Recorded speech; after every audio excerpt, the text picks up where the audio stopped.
l'ignorance.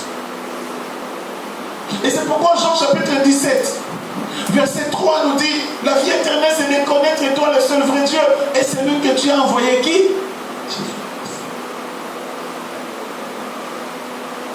Alléluia.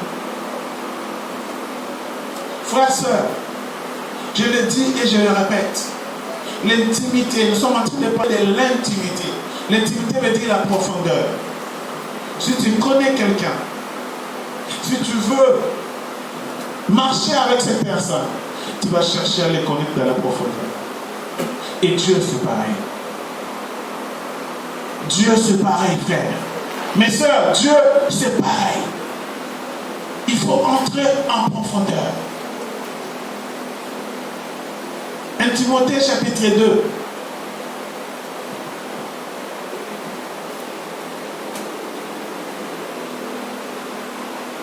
Verset 4.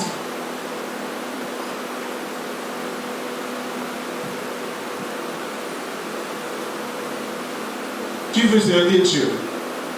Que tout homme soit sauvé et parvienne à la connaissance de quoi? Et c'est important de comprendre ça. Tu dois arriver à connaître celui qui t'a sauvé.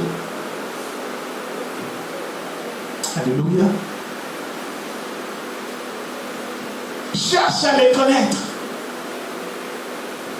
Cherche à entrer en profondeur, pas seulement superficielle. Alléluia. Il dit, invoque-moi, je t'annoncerai des choses comment? Que tu ne... L'intimité, c'est des choses cachées. Enfin, si tu rentres en profondeur, et c'est là où il commencera à te montrer des choses cachées. N'est-ce pas que c'est même un ami, même un collaborateur, plus en fait vous êtes devenu proche, et c'est plus il commence à te livrer des secrets. Plus il commence à se confier à toi. Frère, sœur, vous savez que Dieu cherche aussi des confidents. Dieu cherche des personnes sur qui se confier, révéler des grandes choses, révéler son secret. Frère, sœur, cherche à devenir intime avec Dieu. Alléluia. Intime avec Dieu. Et Jésus-Christ est en train de chercher des intimes. Jésus cherche des intimes depuis l'ancienne alliance. On va lire un passage. Genèse. Bien-aimé, ma prière est qu'à la sortie de ce séminaire, que chacun soit révolutionné dans sa relation avec Dieu.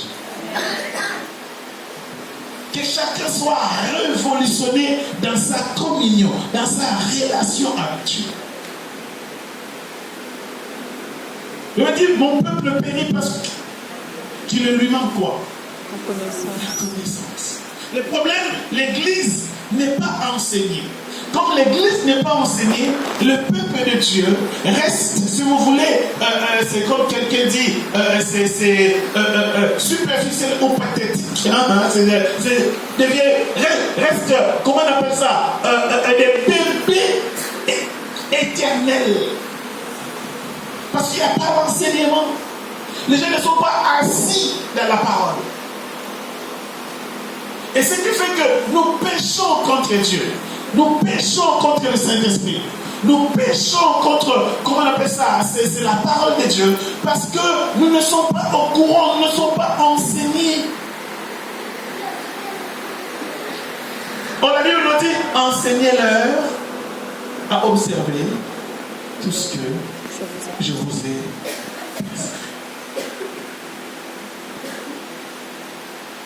Amen. Amen. Je disais quel verset?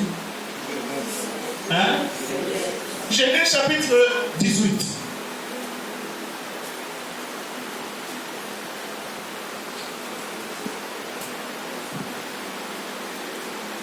Non, Dieu est en train de chercher des intimes. Dis avec moi, Dieu cherche des intimes. Dis Seigneur, je suis là. Je veux être ton intime. Au nom de Jésus. Amen. Genèse chapitre 18. Ou sinon, on prend 19.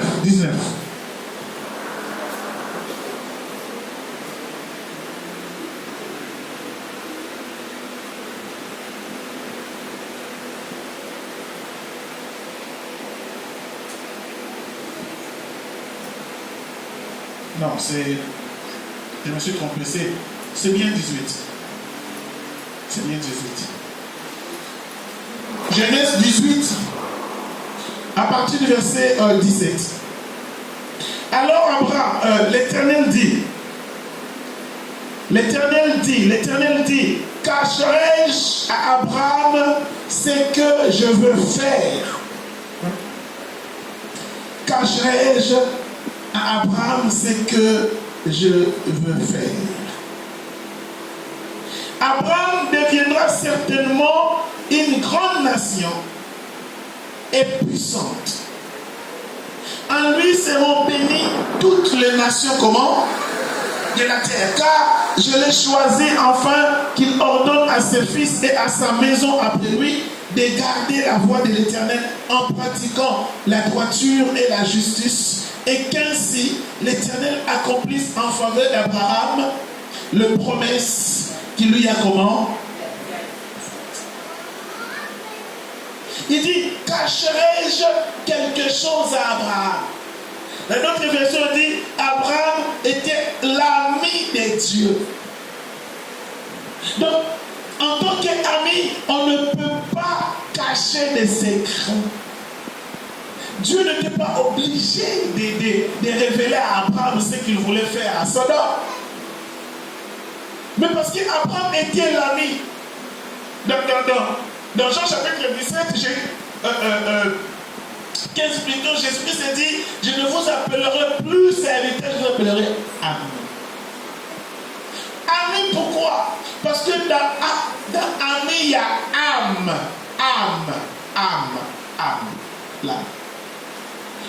C'est-à-dire, l'âme de Dieu était attachée à l'âme d'Abraham. Donc Dieu ne pouvait pas cacher à Abraham parce qu'il était son ami, son confident. Et les apôtres étaient devenus des confidents de Jésus. C'était maintenant des amis. Je ne vous appellerai plus serviteur, je vous appellerai ami. C'est pourquoi l'ami qui est prêt, c'est mieux qu'un frère ou une soeur qui est éloigné. Frère, sœur, ce que Dieu veut, c'est la proximité. Tous les serviteurs de Dieu, tous les prophètes qui ont développé l'amitié avec le Seigneur, la proximité avec le Seigneur, c'est des personnes que Dieu utilise puissamment. Parce qu'ils rentrent dans la profondeur, ils creusent encore plus. Ils creusent plus, ils savent comment Dieu réagit. Ils savent qu'est-ce que Dieu aime, qu'est-ce que Dieu n'aime pas. À quel moment il faut opérer, à quel moment il faut prier, ils connaissent ça. Frère, sœur, ma prière est que je sois l'ami de Dieu. Ma prière est que je sois l'intime de Dieu. Ma prière est que je rentre en profondeur. Je ne veux pas rester superficiel.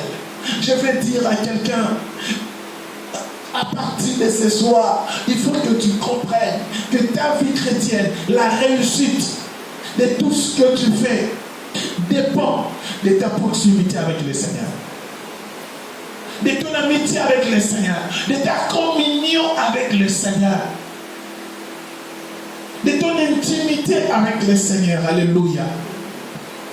Abraham, s'il était ami de Dieu, qu'est-ce qui a fait qu'Abraham devienne ami de Dieu? Est-ce que vous comprenez ça? Si nous commençons Genèse chapitre 12, la Bible dit, Dieu s'est révélé à Abraham. Abraham était un son père était un prêtre satanique, n'est-ce pas? Abraham ne connaissait pas Dieu. Il n'avait jamais entendu la voix du Seigneur. Mais un jour, le Bible dit, il entend une voix qui lui dit, Abraham, sors de ta patrie, de ton pays, de la maison de ton père, va là où je te montrerai. C'est-à-dire, Dieu lui dit, quitte l'héritage de tes pères, tout ce que tu as accumulé toute ta vie, quitte ça. Ton pays, ta patrie, ta coutume, quitte ça. Va là où je te montrerai. Frère, sœur, il a entendu une voix qu'il n'avait jamais entendue auparavant. Jamais entendu auparavant qui lui dit abandonne tout. Frère, sœur, il a obéi sans se poser des questions. Il a quitté, il est parti. Frère, sœur, je veux vous dire une chose. Le temps arrive pour que nous puissions obéir à Dieu sans se poser des questions. Le temps arrive où nous devons faire confiance à Dieu sans se poser des questions. Quand Dieu te dit, là, il faut laisser, vas-y, suis-moi, mais sans se poser des questions, tu dis, oui Seigneur, me voici, j'obéis. Si nous voulons que Dieu, nous puissions les connaître dans la profondeur, bien-aimés, nous devons, et qu'est-ce qui a fait qu'Abraham devienne ami de Dieu? Que Dieu ne lui cache plus rien. C'est fort ça. Alléluia. Que Dieu ne lui cache plus rien. Quitte la coutume, quitte le patriotisme, quitte même ton territoire, le pays, quitte ça. Va là où je te montrerai et je ferai de toi une grande nation. Tu seras béni. Celui qui te bénira sera béni. Celui qui te maudira sera maudit.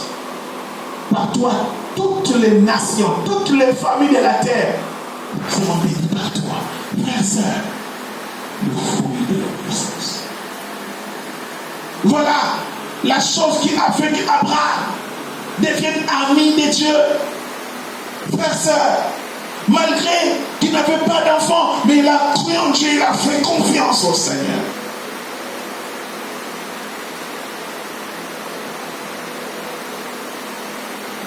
On va prendre une autre personne. On prend même Jésus. Jésus de Nazareth. À Gethsémane. Matthieu chapitre 26. Frères et sœurs. La Bible nous dit, à Gethsémane, Jésus-Christ était en train d'écumer, de vouloir refuser la mort. Il dit, mais Seigneur, que ta volonté soit faite. Alléluia. Sa proximité avec Dieu. La communion, frères et sœurs.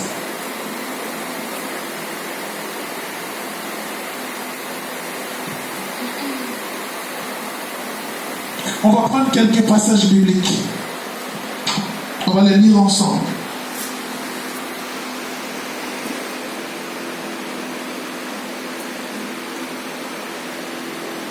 Les Psaumes chapitre 63.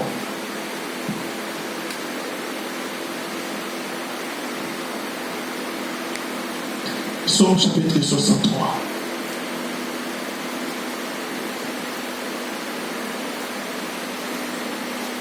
Psaume chapitre 63.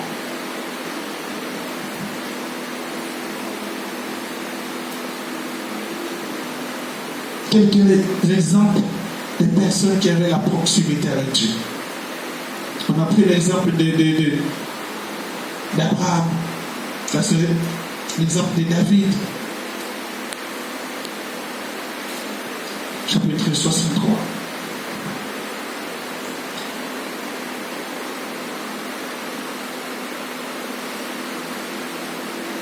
Psaume de David, lorsqu'il était dans le désert de Juda, il dit, oh Dieu, tu es mon Dieu, je te cherche, mon âme a soif de toi. mon corps soupire après toi. Dans une terre aride, desséchée sans eau. Ainsi, je te contemple dans le sanctuaire pour voir ta puissance, ta gloire, car ta bonté vaut mieux que la vie. Mes lèvres célèbrent tes louanges. Je te bénirai donc toute ma vie. Je célébrerai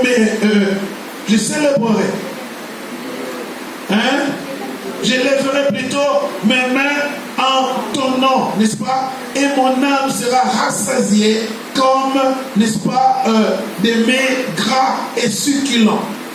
Et avec des cris de joie sur des lèvres, ma bouche te célébrera. Lorsque je pense à toi sur ma couche, je médite sur toi pendant, n'est-ce pas, l'éveil de la nuit. Car tu es mon secours et je suis l'allégresse à l'ombre de tes ailes. Mon âme est attachée à toi, ta droite me soutient. Amen. Voyez en fait quelqu'un qui a soif du Seigneur. Bien aimé, l'intimité, quand tu rentres en profondeur, bien aimé, tu as soif de Dieu, tu veux entendre la personne, tu veux c'est voir la personne. Tu rentres en profondeur. Le problème, pourquoi la vie chrétienne des fois devient ennuyeuse? Parce que nous n'avons plus soif de Dieu. Nous n'avons plus, comment on appelle ça, faim de Dieu. Ça devient superficiel, ça devient de l'habitude, ça devient, comment on appelle ça, pareil. Demain c'est pareil. En fait, on s'habitue à Dieu. Ça ne change pas. On va dans les églises, c'est pareil. On sait comment ça commence et comment ça termine. Et voilà, c'est la même prédication, c'est le même. Voilà, il n'y a plus de révélation. Dieu ne parle plus. Voilà, on n'a plus ce qu'on appelle les tout à coup. Ça n'existe plus, n'est-ce pas? Dieu ne nous étonne plus. Dieu ne rénove plus et nous ne nous précipitons plus aller à l'église parce que nous savons comment ça. Frère, ça devient de l'habitude. Dieu n'est pas dans les habitudes. Est-ce que vous comprenez? Dieu nous surprend. Pourquoi les anges au ciel ne cessent de dire Saint, Saint, Saint est l'Éternel? Mais un seul mot, il répète ça des générations en génération, éternellement, il répète ça. Il répète ça. Pourquoi? Parce que même l'éternité ne suffit pas pour découvrir Dieu. Toutes les fois où il dit c'est saint, le Seigneur se révèle. Toutes les fois où il dit c'est saint, le Seigneur se révèle. Il se révèle. Et c'est ça. Ça leur pousse à pouvoir rester dans la présence de Dieu. Et pour, c'est comme ça, recevoir des révélations. Frère, sœur, c'est pourquoi Paul pouvait dire, j'ai pris que le Seigneur illumine les yeux de votre cœur. Pour que vous compreniez quelle est la révélation, n'est-ce pas, qui se cache derrière l'appel que le Seigneur illumine les yeux. Parce que si notre cœur est illuminé, frère, sœur, nous savons, c'est notre entendement illuminé. Frère, sœur, tu ne pourras plus t'ennuyer de la présence du Seigneur. Comme David dit, j'ai la soif. Il dit,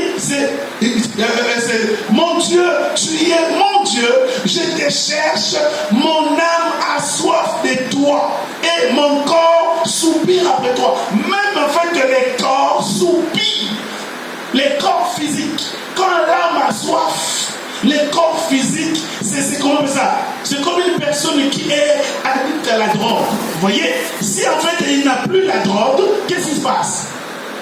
Son corps tremble. Alléluia. Une personne qui est remplie du Saint-Esprit, une personne qui aime Jésus, une personne qui a soif de Jésus, comme des personnes comme nous là. Tu ne peux pas nous priver de Dieu. Partout où tu es, tu fais savoir à tout le monde que je suis accro à Jésus. Je suis accro, je chante, je danse, je loue Dieu. Même quand je fais quelque chose, alléluia, amen. Amen, tout le monde me dit, mais c'est pas possible. Mais oui, parce que je suis addict, je suis accro. Alléluia. Il dit là, mon âme a soif de toi, frère, sœur. Le me dit, c'est lui qui a soif, qu'il vienne. Si tu commences de ne plus avoir soif de Dieu, il y a un problème. Tu es en train de t'égarer, tu es en train de tomber, tu es en train de sombrer. Alléluia. Il dit, mon âme a soif de toi. C'est-à-dire quoi? Ma personnalité. L'âme, c'est toi et moi. L'âme, c'est toi et moi. C'est pourquoi la Bible dit, l'homme quittera son père et sa mère, s'attachera à ça, et les deux deviendront comment? Une seule chair, une seule âme. Une seule âme. Et David dit ici là, mon âme a soif de toi. Ah, Seigneur. En fait, son âme n'a pas soif d'une femme, malgré qu'il était un vrai coureur de jupons, mais son âme a soif. C'est à soif, pas soif de l'argent, pas soif, mais soif de Dieu. Et comme son âme a soif de Dieu, même son corps physique, alléluia, c'est récent. C'est pourquoi vous allez voir ici là, quand une personne est touchée dans son âme, dans son esprit, vous allez voir que le corps aussi réagit. Le corps réagit. Dis avec moi, Seigneur. Seigneur, je veux avoir la soif de toi. La soif de toi. La soif de toi. Donne-moi la soif de ta personne. Au nom de Jésus. Il dit, c'est lui qui a soif qu'il vienne. Bien-aimé, si tu n'as pas soif, Dieu, c'est celui qui sonde le cœur. Il voit que tu n'as pas soif. Il se révèle à ceux qui ont soif. Il dit, mon âme te cherche. Frère, sœur, est-ce que tu cherches Dieu? Est-ce que tu cherches Dieu? Est-ce que tu lui dis, Seigneur, révèle-toi à moi. Je veux te voir. Bien-aimés, nous avons vu des gens, nous avons vu comment on appelle ça, des pasteurs, des bishops, bien-aimés, personne ne peut changer notre vie si ce n'est Jésus-Christ. Bien-aimés, regardez combien nous cherchons l'argent, combien nous cherchons la réussite, combien nous cherchons le bien matériel. Bien-aimés, si nous cherchons Dieu comme ça, la manière dont nous cherchons le bien matériel, c'est pourquoi on dit chercher priorité.